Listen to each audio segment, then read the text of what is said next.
Hello, everybody. Welcome back for another video. Hope you're all doing well and that you're all having a great day. Don't forget to follow me on Twitter and on Facebook. There are links in the description below. And without any further ado, let's jump right into it. Welcome back to Optimism News. Optimism Prime? Not really sure. You might have noticed. I want to say like the last 2 weeks, give or take around 2 weeks, we had a lot of weird fluctuations within the cryptocurrency market, within prices, and it's not that it shook people or scared anyone. It was just more of a how do I say this in like the nicest way possible? A lot of new people who get into the market tend to be quite afraid of any kind of market movement that is not up. So anything sideways, anything going down, they usually tend to be afraid, and retail tends to sell. This goes back to a lot of the discussions we've been having over the last year or two. Besides accumulation, also dealing with being flushed out of the market. If you noticed in the last 2 weeks when prices were going up and then slamming back down, there was a lot of news about, once again, retail selling, and a lot of people on Twitter reminding people that when you sell, you are selling your coins to BlackRock and to Grayscale and to Fidelity and to MicroStrategy and every other company who's also out there as well. I know it sounds insane, but the way that money works, the way that big money works, is that big money wants to be in control of all the money. I.e., the idea usually is, or always is, when it comes to wealth, is to push out those who don't have any. Not that I agree with it by any measure. It's just more of a, whenever you see these things happening, it's meant to, and people in crypto call it weak hands. It's meant to flush out everyone who doesn't have any desire to be in the market for a longer period of time. The idea basically being is that if you can flush out as many small people as possible from the housing market, from the gold market, from the diamond market, from the this market, from like every single market, and you only have rich people controlling them, it's a lot harder for these assets to fall down later on. There's less panic selling, there's less drama when it comes to anything that might be going on. So, right. The next portion of that basically being, upon the optimism re-entering the space, 2025, good vibes, and all those other kinds of things, we are now once again back into the discussion of where Bitcoin's going, how high Bitcoin's going, what the future for Bitcoin is. And in this case, we're now talking about omega candles. For those of you who do not know, the idea basically is like when you're looking at a chart, you've seen them before, like those long wicks. They're like long lines that is like a long green one, there's like a short red one, there's like another long green one. The idea is that over the course of the time history with Bitcoin, we've seen Bitcoin becoming more the word's not mature, but I think that's what it is, like less volatility in the market, regardless of when you might actually be looking at the actual charts. And what this means for the future of the market. Once again, tying, and this is something that most people don't mention, but it also ties into the actual wealth allocation of Bitcoin into the hands of wealthy people, so that these movements are actually possible and plausible.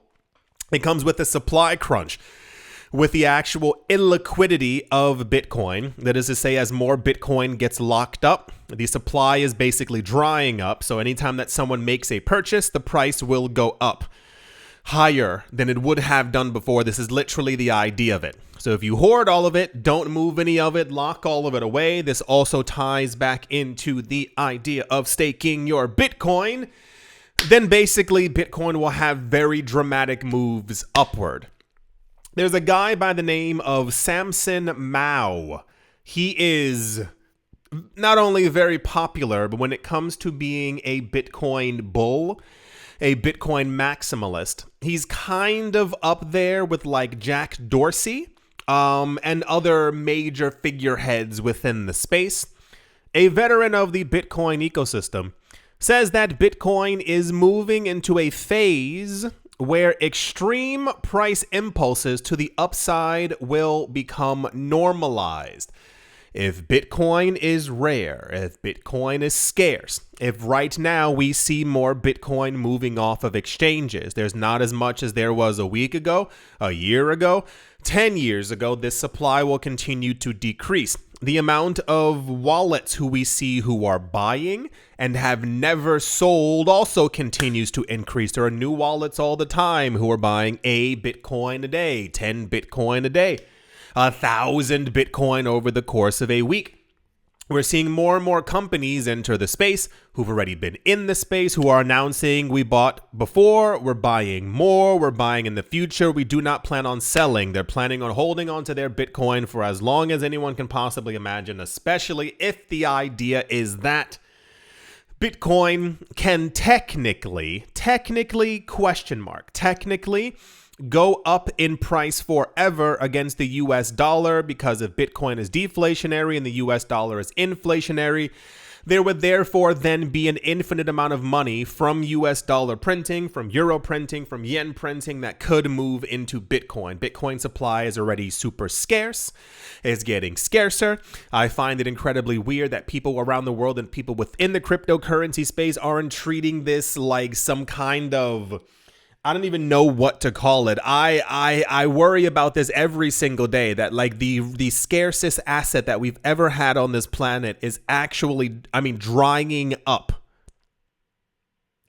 I think when you tell people, because I think Bitcoin is rather abstract, when you tell people that housing is drying up, or that this is, or also water. I'm not sure if you've been watching the news. People tend to go, oh my gosh, I know what that thing is, because you can kind of like feel a house. You can run your hand through water. But Bitcoin, you can't do any of these things. So I think it kind of comes out to this thing. As long as you keep hearing about Bitcoin on the news, in the news, on television from your friend, you kind of assume that it's abundant, that there's more to actually be had. And rich people are doing everything in their power to make sure that not only do you not to have any more Bitcoin, but that they also want you to sell as well, to move into their hands, so that any buying will increase the price, and any type of like extreme buying from any of these companies or these countries also has a huge impact as well. This is the idea that as we go forward and it becomes more scarce, these days of huge price rushes and increases are only going to continue. In a new interview on the Block Rewards podcast, Samson Mow says that Bitcoin is almost ready to graduate from printing God candles to Omega candles.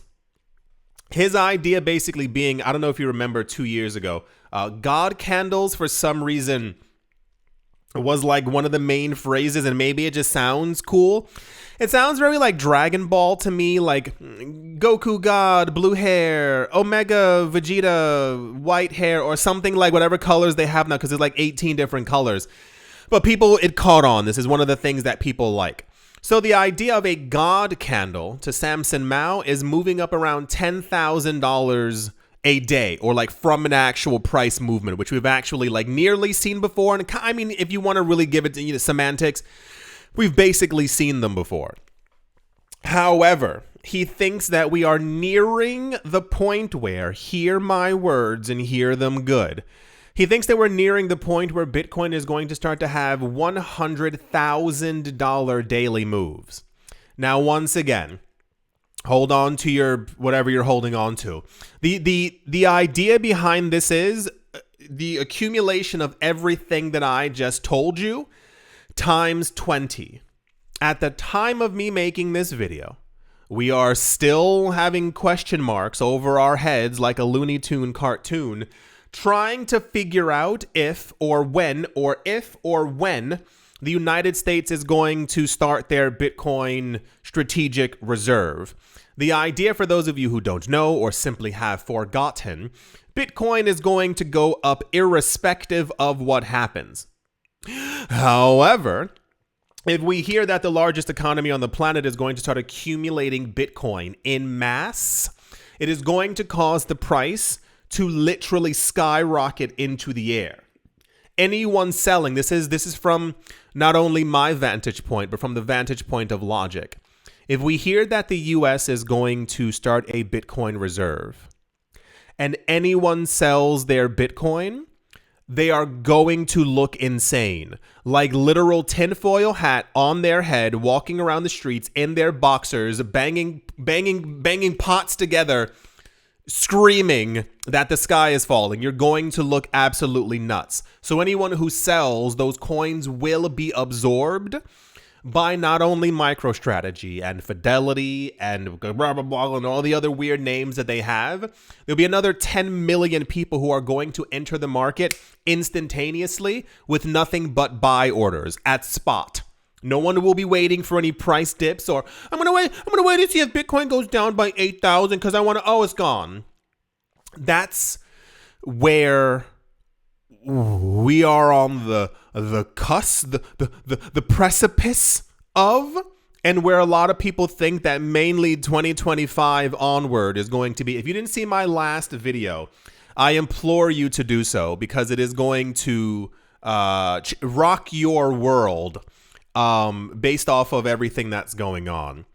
Mao noted that in some countries with much weaker currencies than the US dollar, Omega candles are already taking place on a regular basis. You forget A, that other currencies exist. B, that these other currencies, like sometimes you'll see, I remember growing up and I thought this was the weirdest thing in the entire world. When I was 11 or 12, my grandmother actually took me on a cruise. I mean, like really, like it was like a 5-day cruise, and we went to Canada, and I was like, oh my gosh, this is crazy. We're on a boat. It was fantastic. I have fond memories of all of it. It was lovely.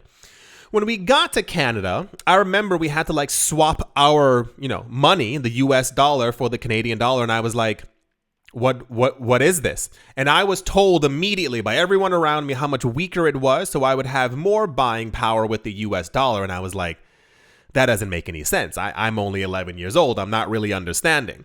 A lot of times we forget that other currencies around the world, that if you hear like $1 US is equivalent to 25,000 of this local currency, that's just because of like overprinting. We're used to hearing things based off of the US dollar, but you forget that when my grandmother was a child, I remember her telling me, she said her mother would give her 10 cents to go do the like local grocery shopping because things were priced at half a penny.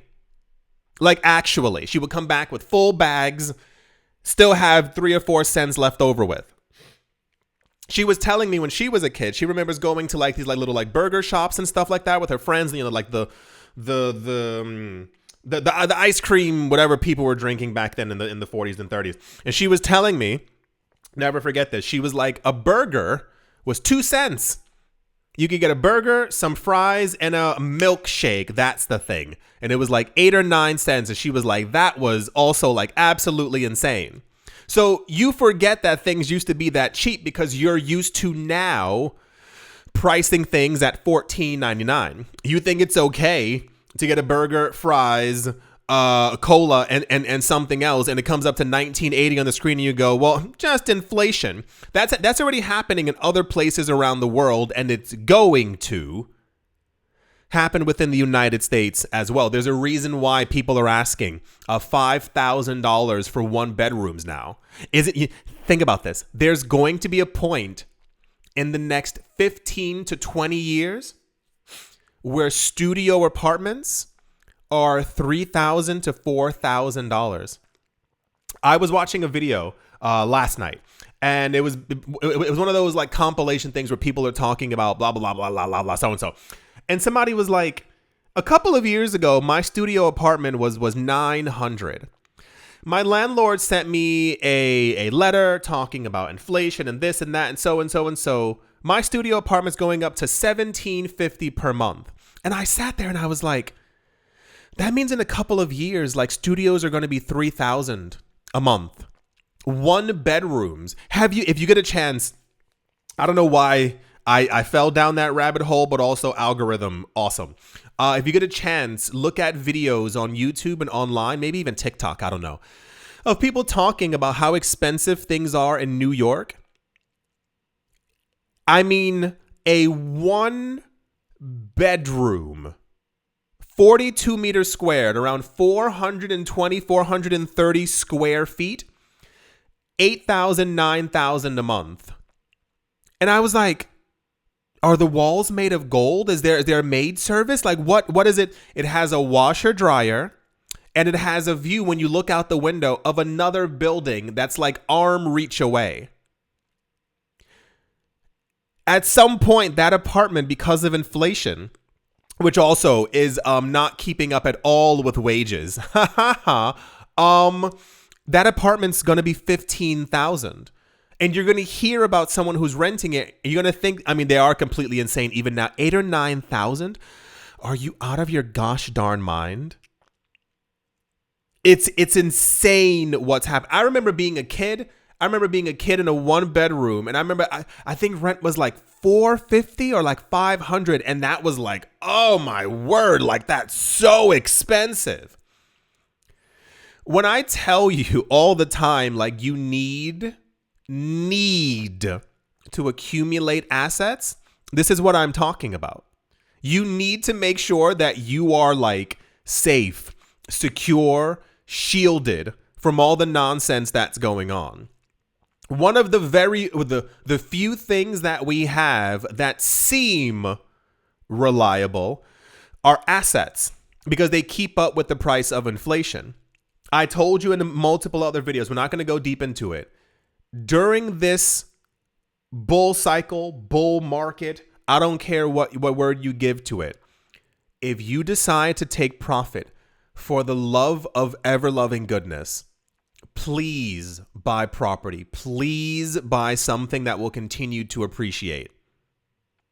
I didn't mean for the video to go in that direction like it keeps going multiple times, but people don't get how bad things are. And I mean like bad, not like slightly bad. I mean like people taking out $15,000 loans to go on vacation so they can have a week to like feel happy. Getting themselves in massive levels of debt because they want to buy clothes. They want to lease a new car and they want to do all these other things. And none of that will return back to them. You literally might like go to the top of a building, take a bag of money from your bank account and just like throw it off. Like give it to a company. This lack of, it's not survival skills. This like idea that like, oh, the future is going to happen. Things are expensive now. I'm going to need more money in the future is crazy.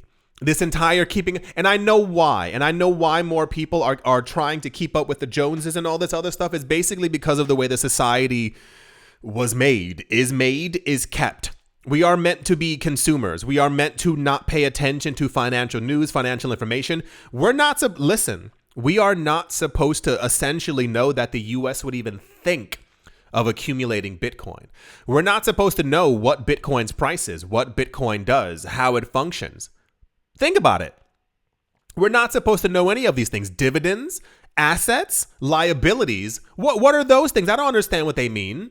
We're not supposed to know. We're meant to be consumers to pump up the value of all these companies forever. So when you find a way to literally get out of the matrix and you figure out, oh snap, I don't want to work for the rest of my life. I don't want to be 75 and still working. You've seen those documentaries. I told you to watch them before. How many documentaries have you seen of these people who are 89 years old? Yeah, I'm going to have to work for I don't know why that's my old person voice. I'm going to have to work for the rest of my life. It's like, what are you for the rest of your what? I have friends who I got into crypto a couple of years ago. And I'll tell you completely, if they're watching, hello, I don't know if they are, I doubt it. Hello. They just turned 30.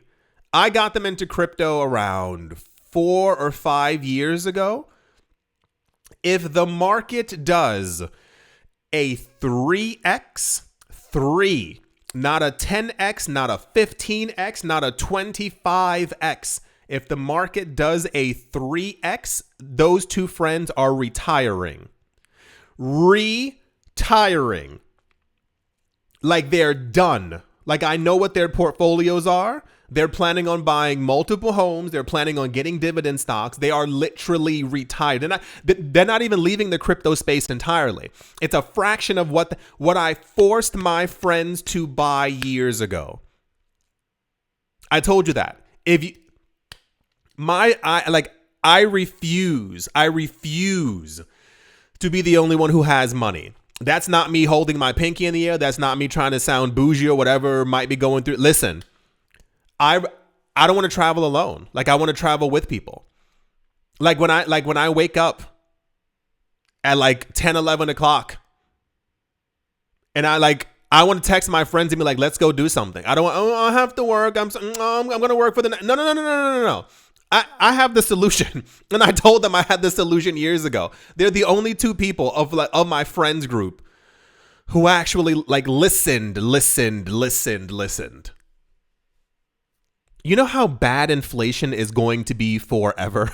Inflation can't be gotten under control. Why do you think we had like such a hubbub, what was it, a week or so ago with Jerome Powell talking about like, guys, inflation's still bad. What's going on? They can't get it under control. Things will continue to become more and more expensive. You need assets. You need passive income. You need multiple streams of income to make sure that you are constantly shielded by all the stuff that's happening. So you can travel when you want. You can buy what you want. You don't have to look at prices in the grocery store.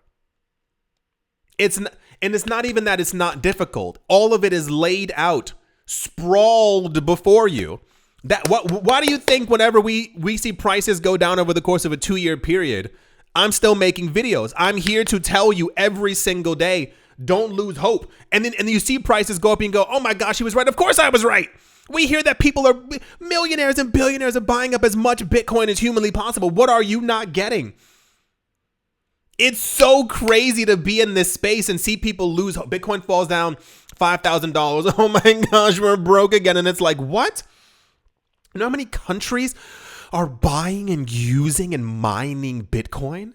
This is what happened in the last 15 years for Bitcoin. Do you know what's going to happen in the next 15 years? You know what happens when Bitcoin goes to $1.2 million and you look at these moments and you go, why didn't I buy more?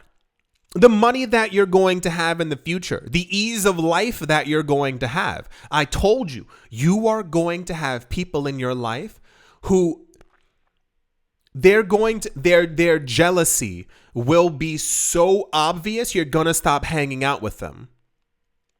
They're going to applaud that you made money. They go home and their jealousy will begin to build.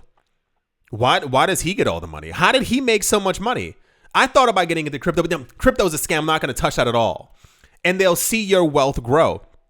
They'll see on Instagram that you're traveling. They'll see that you're constantly posting. You and your loved ones are having a good time. You just bought a new this. We're thinking about going to Italy for a month, guys. The anger and resentment will grow until eventually you stop talking to these people because they can do and could have done and should have done exactly what you've been doing and what you're doing right now. The road to wealth, the road to ease of life isn't simple. And a lot of you know that already, but it's literally not like a 30-year, 40-year process. Even if crypto didn't exist, just with the stock market, the money you'd be able to make over a 10-year period would set you up. But then we have something like crypto, which is doing it even faster at a more accelerated rate because it's a brand new system. It's a brand new asset class. And you still have people who are like, whatever, I don't want any crypto. And all I can do, all that's left in my power, because my exhaustion levels are sky high when it comes to trying to help people. All I can do is make a video to let you know what's happening, let you see every single 24 hours what's happening within this space, and that's up to you to decide how you want to use that. There's really nothing more to it. He said, and I quote, "The world's going to change. After 100,000, I think everything starts to accelerate and go faster. Post 100K, we're not going to be watching $500 candles. A $1,000 candle is already kind of a normal day.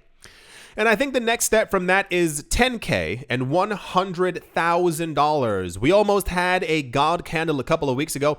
I think we went up $9,000 on the day. But 100K is the next step once we start to go well into the higher ranges of Bitcoin." I hope everyone constantly gets something from these videos. I know they can be a little bit ranty. A lot of times I can sound a little bit insane. But to everyone who stuck with me after all these years, thank you. I mean, first of all, like, absolutely thank you. But also, like, I know this is going to work out for you. Like, I know you're going to have a lot of money. Like, I know for a fact that you're going to be wealthy. It's just like literally like written in the blockchain. We know where all of this is going. Make sure to keep your head down. Stop buying frivolous stuff that you don't need, that you do not need. You know you don't need it, and continue to invest. Things are going to continue to get more expensive. Inflation is going to continue to go up. Asset prices are going to continue to rise. Probably as long as we have this system, which we can only assume is going to be for the next couple 100 years. Who knows what the year 2450 is going to look like. I think it's crazy that people don't invest, that they don't save for the future, that there's no desire to be like less broke than the day before. Think about it. It's to me, it is incredibly odd. Okie dokie. I think that's going to do it for this video. I do hope that you have all enjoyed. I hope you're all saving. I hope you're all investing. Hope you're all making tons of money. Thank you all once again for watching, listening, liking, commenting, and supporting. And I will most certainly be talking to you all soon. See you.